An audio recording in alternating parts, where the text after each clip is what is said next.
Good morning. Happy Monday. It is a new week. And even as I begin today, actually, I was supposed to go live 30 minutes ago and we ran into some issues with technology, which isn't that, is that ever new?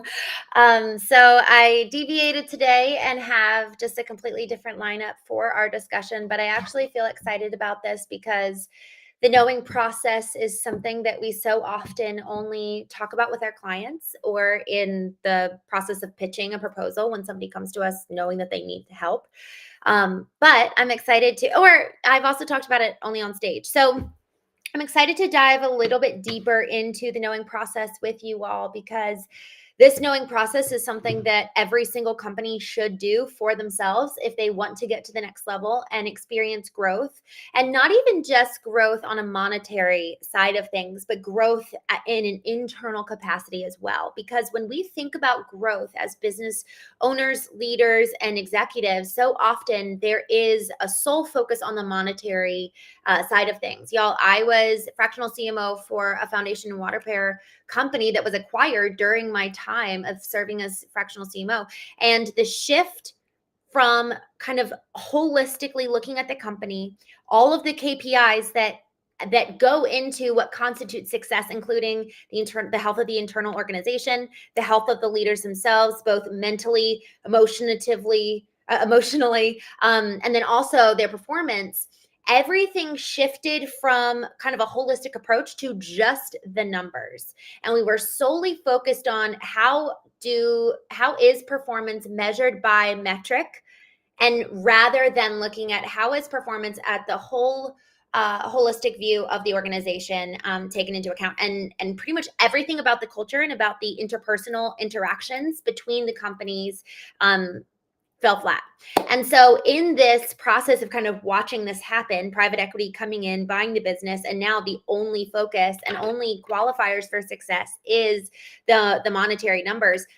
I wanted to take a step back and just encourage all of us to think about what are the actual KPIs that indicate success for our companies beyond just the monetary value, because growth can look like establishing a really firm foundation for later years to maybe add new services or do specific action that would allow for monetary growth. But we need to make sure that we're building on a strong foundation. And so often we don't take the time to come in and really analyze what has been built in order to thus grow from there.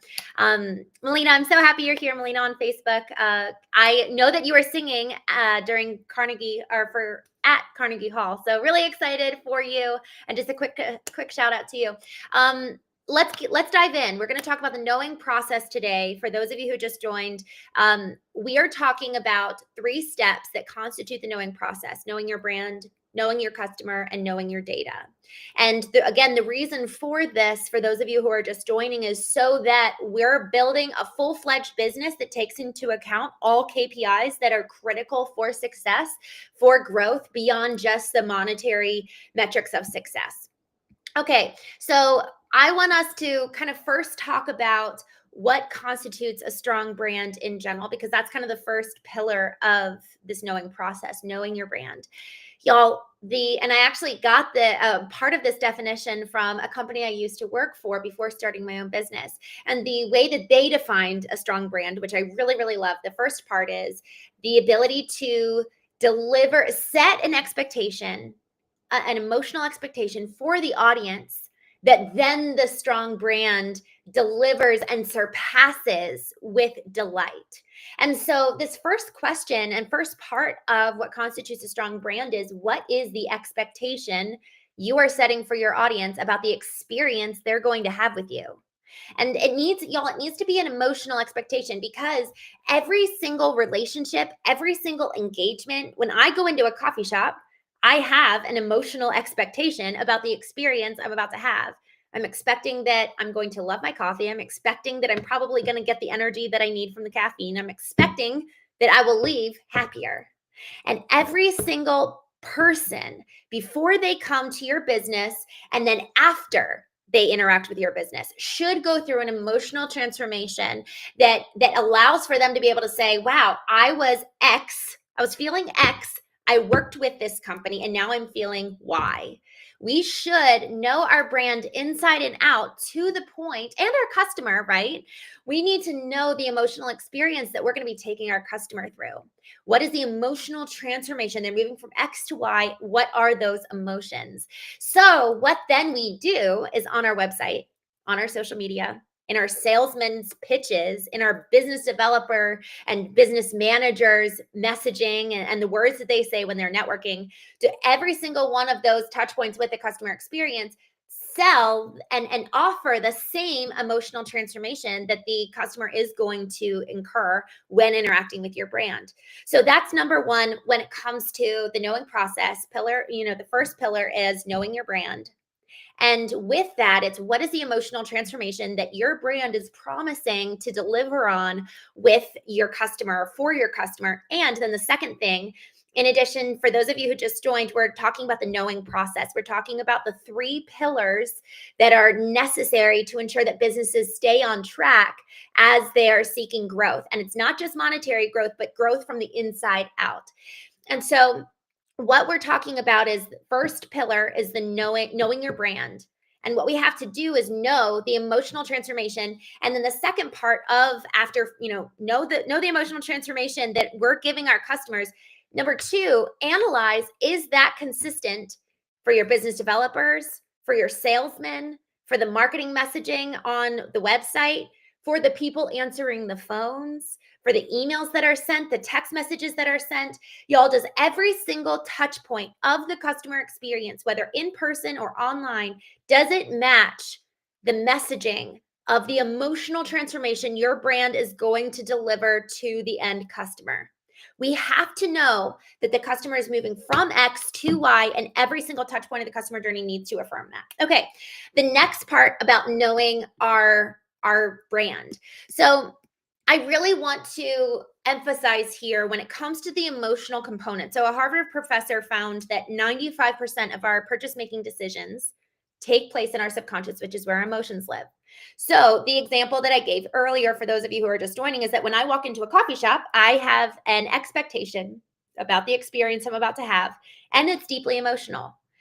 Regardless if I made the decision based on the Google reviews or the referral from my friend to choose this coffee shop, I have an emotional expectation about the experience I'm about to have. So, thus, my handing my credit card over is powered by emotion.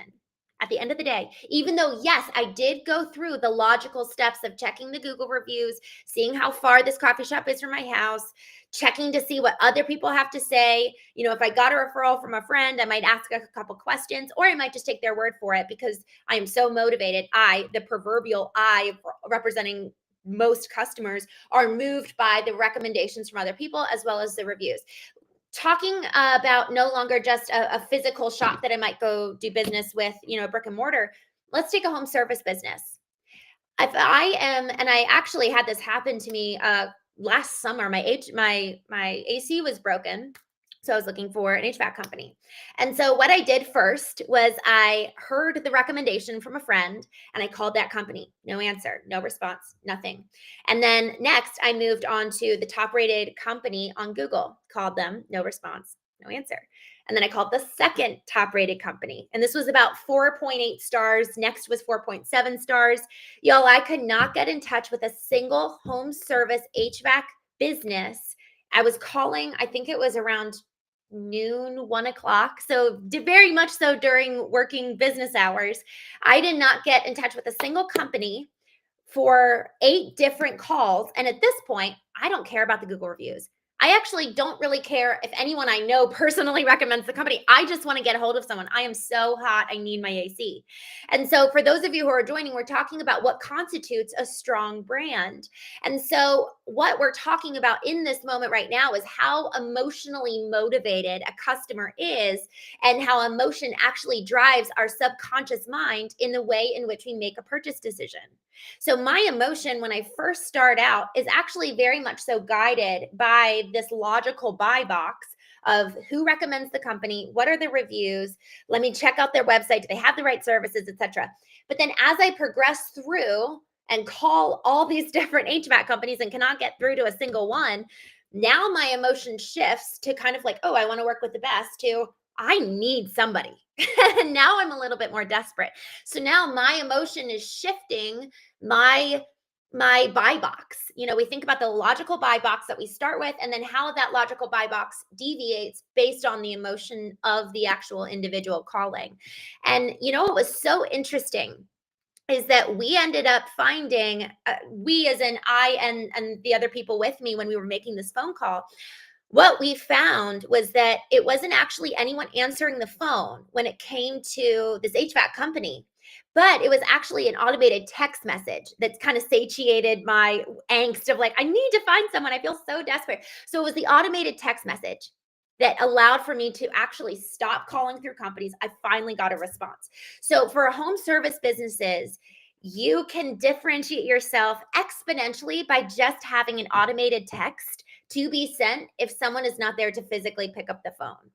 So the reason why I bring this up and kind of this whole question of knowing the brand is because we have to consider the emotional state of the customer while they're moving through the process of reaching out to you. We also have to consider their emotional state when it comes to what differentiates you from a competitor. Having an automated text sent out when someone calls you does not sound sexy. In fact, that might be really low on our priority list when we're thinking about, oh, but our website needs to look good. Our social media needs to look good. Y'all, just having the simplicity of an automated text message will likely be a thing that will save you from a lead going to another competitor versus staying and giving you a second chance to call them and win them over to do business with you. 7 different HVAC companies missed out on my business because no one was there to answer the phone and they did not have an automated email set up. It's incredibly easy to do this and get this set up. Actually, last Tuesday, I ended up having a conversation on the Craft and Calling podcast with Seth Wickstrom. That's recorded. It was what date was that? This was specifically for home service businesses, and we talked about automation for them. So that was June 24th. I'll go ahead and drop the link to that conversation here in the chat once we're done. If any of you want to go back and listen, but y'all, it's really important that we do the little things that it's like, what's the little hinge that swings the big door? And having automation, just a simple email and text automation can really swing a big door, which is actually continuing that lead on in the journey of working with you, especially if you're paying money in ads to capture them. You're paying money, you're paying for this lead, and then you're not capturing them because you don't have a text set up. So go ahead and watch that video with Seth. This was my second live on June 24th. So I'll drop that in the chat afterwards. Okay, so going back to what constitutes a strong brand. In us recognizing that customers are moved by emotion, we have to be so careful that our drive to connect with them on an emotional level does not turn into a manipulation. And the way that brands can safeguard this is by showing up authentically and what I call going first. Actually, a friend of mine coined, he said, Christine, it's so easy for you to come across sometimes as manipulative if all you're doing is asking questions, because I really love getting to know people. But what he said is you need to go first. You need to present yourself along with asking all these questions, because at some point somebody might feel like, oh my gosh, they know me so well. Who are they? And they actually don't have a relationship goes in 2 ways. We have to know and be known. So us knowing the customer is incredibly important for them to feel safe and feel known, but they also need to know us in return. So that's why when your salesman shows up at the door or calls, there's oh my gosh, man, you've got a 13-year-old daughter. My son is 12, and man, what we're going through in the transition from middle preparing for high school, it is just mind blowing. Now we've got rapport, now we've got connection, and now there's a reason for them to stick with us beyond just, oh, they made me feel good. Well, a lot of people are going to make them feel good because of all the different tactics that salesmen and sales ladies are so great at activating. But what allows for it to be a 2-way street and a reciprocal relationship is when we actually show up, when we say, hey, this is who I am too.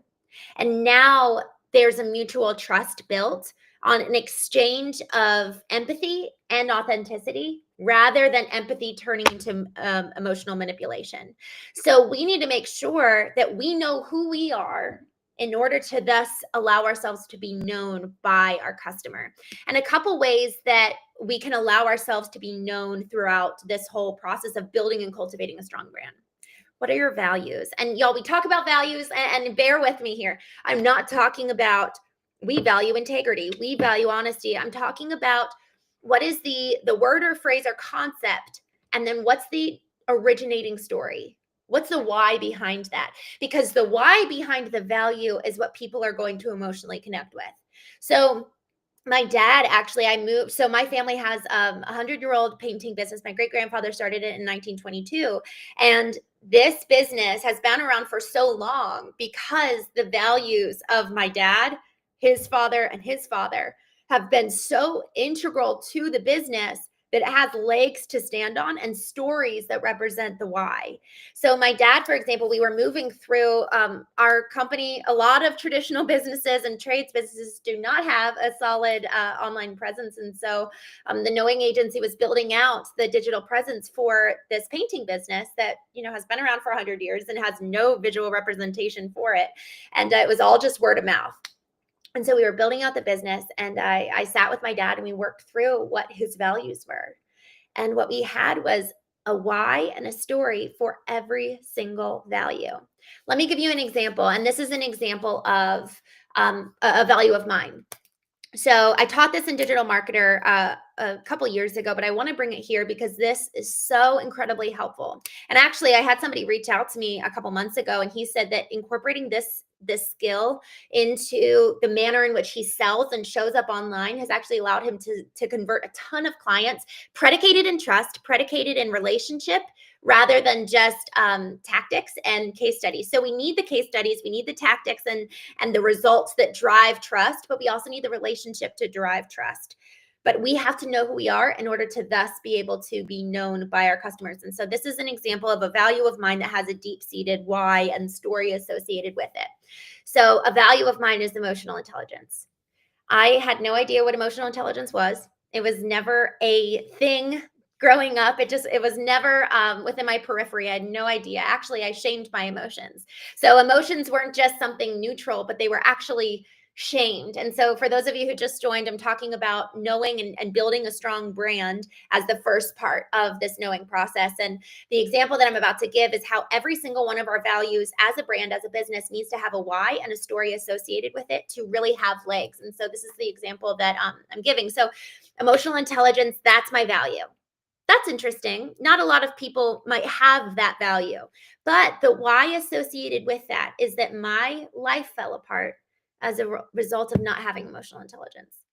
And now the story, so that's the story, and the why with that is, so now the way in which I'm fashioning my life, the reason why I have this as a value in terms of working with clients, in terms of working with my employees, is because I want emotional intelligence to be the thing that safeguards the manner in which we interact with people because my life fell apart. So the why is this because of this story. And so I told it a little bit backwards, but my story of my life falling apart, my marriage dissolving because I did not have emotional intelligence. Well, now this is a core value, and the why is because I want to ensure that I maintain healthy relationships moving forward, and then I want that to be something that changes the manner in which I show up with my colleagues, with my customers, with my clients, and with my team. And so that is an example of emotional intelligence is the value. The story is my life falling apart, and the why is how I'm choosing to live as a result of that.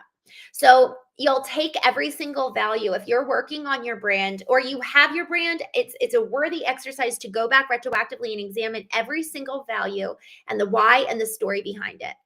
So do that work. Now let's go ahead, and I have a lot more here that I could talk about with knowing your brand, but let's go ahead and move on to knowing the customer, because this is something that is incredibly helpful, that is not often done. It's talked about sometimes, but we don't usually do the work to do this, and it's such a good exercise. So Knowing the customer.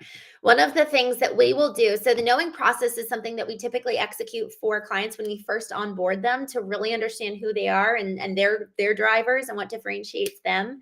And what we'll typically do is we will actually execute a survey to their customer base. And what we'll do is we'll have them segment their customer base, one with like their top performing customers who they know, like, trust, they've got good rapport with them, and then their general customer list. And we'll send out 2 different surveys. Actually, for the top tier ones, given just kind of what our arrangement looks like, I'll actually call them because I want to talk to the customer.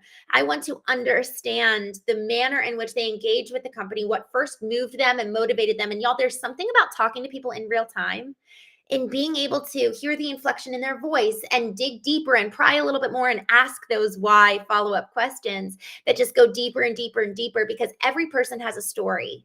Every person has a root core why of the reason behind them choosing this customer or client over another. And I want to understand why so that we can further perpetuate that in the marketing.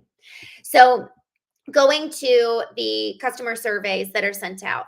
So here's some of the questions that we will ask. So let me pull, I actually have this written out because I wanted to make sure I didn't forget. So we will do just demographics. I try to keep this under 10 questions. And I even have, so we use 𝐤𝐤𝐈level as our CRM. 𝐤𝐤𝐈level it allows for integration with the marketing and sales teams to kind of be talking to each other. But even still, even if you just used it for email, I love this platform. And it adds a layer of sophistication to the marketing beyond MailChimp. And we also can have our forms and surveys built in 𝐤𝐤𝐈level, distributed through email on 𝐤𝐤𝐈level, and it's just all stored in one place. And the thing that's nice about that too is that the customer, it's called a customer record. It almost looks like a social profile for that customer. It has every single interaction that you've made with them and that they've made with you. So once we have that customer information, we can see the web page that they visit on our website. We can see the email that they open, how many times, the frequency, the duration of time spent on website. Like we can go deep, so long as we have their email and their contact information. So love that. But for the survey itself, we will have the survey be in 𝐤𝐤𝐈level. And the reason why I bring this up is because I actually really love having a little bar that shows the completion and where they're at in the process. So in the email that we'll send out, we'll say, hey, you should be expecting an email for us. So obviously we're coming in as a third party. We're not the customer, but the customer has preemptively sent an email and saying, hey, we're having a third party come in, the knowing agency, Christine Marie and her team, because we want you all to answer honestly. People will open up a lot more when they're actually not talking to you, when they're talking to someone third person or third party. They'll feel a level of like the barrier coming down where it's like, well, they're not going to tell the customer who says what, so I can actually be more transparent. So the transparency and having a third party is really helpful. But what we'll do is we'll say, hey, we're so excited. We're emailing you on behalf of this customer. We're really excited to help them serve you better. And this is a 2-minute survey or 5-minute, however long. And I make sure I take it and other members of my team take it to ensure that we actually have the timing right to set the expectation, right? Earlier on, for those of you who just joined, earlier on, we're talking about knowing a brand and building a strong brand. And so much of a strong brand is predicated on the emotional expectation we set for our customers about the experience they're going to have. And so my email to these customers is really my opportunity to set the expectation about what this service and the survey, what the survey is going to look like. So we give the amount of time, we say why they're taking it so that the client can serve you better. And then we say, hey, we're super happy to answer any questions. If you just want to give us a direct call and include a booking link for them to actually just jump on a call and we can move through the survey together. So we're giving them 2 different options. If they don't want to take the survey and want to have a conversation with us, great. And then the why is really important. People are motivated to take action when they understand why they're doing it. Even if the why is really silly, if we just have a because, we're so excited for you to take this because we know that this is really going to help them serve you better. So having a because, it's very simple English and grammar, but it's and just eliminating any fluff. We want you to do this because of this reason. Give them a why, give them an emotional reason to engage with whatever you're asking them to do. Questions that we include in the survey, we limit it to under 10. Age, gender, zip code, environment. So what I mean by environment, so so often what we'll do is we'll build out target audiences and we'll segment the audiences by a specific key differentiator between the customer lists. So some of them could be, I'm thinking about some of the recent segmentations that we would have. So environment. So let's say it's a home service business and they are serving people in different parts of the city. So the environment could be suburbia, it could be city, it could be country living, and that's kind of how we're breaking it up. So we would ask a question about what type of environment do they live in. Another one might be industry that you represent. So how do you break up and segment your customer list? So for example, one of my segmentations for us on the knowing side is we're serving executives with personal brands, whether that's entrepreneurs or just executives in general. Amazon, we worked with Amazon executives, and so none of them are entrepreneurs, but Amazon was investing thousands and thousands of dollars into their top executives to establish a personal brand. Same with Walgreens, so it's executives and entrepreneurs. Those are our two big categories. But then there's also been a group of women who are coming from kind of previous religious backgrounds that are really looking to break free from these mindsets that have just kept them in the cage of codependence, kept them in the cage of people pleasing. And so they're really looking to break free from that. So clearly those are two very different audiences, right? The executives and entrepreneurs are over here, and then kind of like the faith-based recovering women over here. Very different. So know how your audience segment is broken out, and then ask a question accordingly. Okay, so here are some questions that we'll ask. What is the primary reason you chose this organization over its competitors? How did you feel when you first contacted the organization? And I love this question. What we did with this was we actually gave some bulleted options for them to check and say what they're feeling, because the more you can give people multiple choice, the more likely it is that they will fill it out, because we promised it'll be 2 minutes versus leaving an empty box. Now, we will leave an empty box in case they didn't feel any of those drop down multiple choice options. But what it does do is that it allows for us to ensure that they're actually going to fill out the question. And the reason for this, how did you feel before and when you contacted us, is because then that allows for us to understand, are we actually in alignment with our customers about the emotional transformation we're giving them? Another reason for this is because what we found was that our salesmen expected the customer to be feeling like they had no idea about the service that the salesman was going to be offering. But what we found specifically for one particular client, when we asked this feeling question, we found that a lot of the customers, when they came to the company, they felt very educated and qualified with the information that they had. What that does is that allows for us to see the gap. The customer thinks that they're coming in feeling very confident and educated, but then and for those of you who are just joining, we're talking about knowing our customer and some of the questions that we ask when we're doing a customer survey to get to know them. And one of these questions that has been a big differentiator and a needle mover is asking the customer, how did you feel when coming in to work with this organization? We list it in multiple choice, and what we have found is that there's a big disparity between what the salesman thinks that the customer feels and what the customer actually does feel. We have to be asking our customer to tell us what's true rather than us presuming. What is it? What they say about presumption makes an ass out of you and me. It's like, oh shoot. So we need to stop presuming about our customer. If we want to know our customer, let's take every single presumption we have about them, pull them, put them under a magnifying glass, and say, do we actually know this to be true? Has our customer proven it?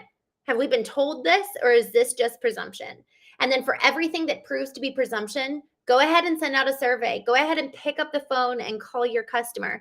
That is, especially in this world of AI where everything's automated, all of our messaging is just being delivered by these robots. The more that we can be taking the time to engage with our customers on an emotional level, on an interpersonal, person-to-person level, the more that we're going to be able to win them over and establish long-term relationships with them and stand out from our competitors. So the last thing that I want to touch on, and I'm just going to wrap up here.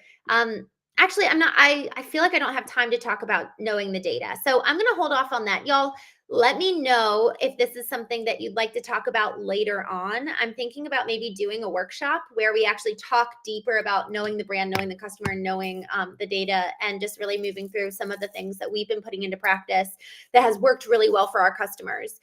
So let me know if you're interested in that. And